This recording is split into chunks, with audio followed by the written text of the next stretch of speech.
જો ટમેટાની કિંમતમાં 50% વધારો કરવામાં આવે તો વપરાશમાં કેટલા ટકા ઘટાડો કરવો જોઈએ કે જેથી ખર્ચ અચળ રહે?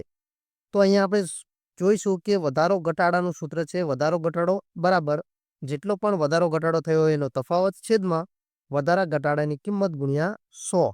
આપણે કિંમત હોય છે 100% અને 50%નો વધારો થયો છે એટલે કુલ કિંમત બની ગઈ છે 150%. તો આપણે અહીંયા જોઈશું કે 50%ના વધારા ઉપર 150 ને હવે આપણી કિંમત વધારો થઈ જાય 150 અને ઉપર તફાવત છે 50નો અને ગુણ્યા છે 100. તો આપણે એક એક શૂન્ય ગયા 5 તારી 15 તો અહીંયા 100/3 એટલે આપણે આને લખીશું 33.33% અથવા તો 33 1/3%. અહીંયા ધ્યાન એટલું જ રાખવાનું છે કે જો અહીંયા વધારો હોય તો અહીંયા ઘટાડો લેવાનો અને અહીંયા ઘટાડો હોય તો અહીંયા વધારો.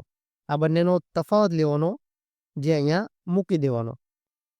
વિડીયોને લાઈક કરી દો, તમારો જવાબ કોમેન્ટ કરી દો અને આપણી આ ગુજરાતી ગણિત ચેનલ પર નવા હોય તો ચેનલને સબસ્ક્રાઇબ કરી દો અને તમારા મિત્રો સુધી શેર કરી દો. મળીએ એક નવા વિડીયો સાથે. ત્યાં સુધી જય હિન્દ, જય ભારત.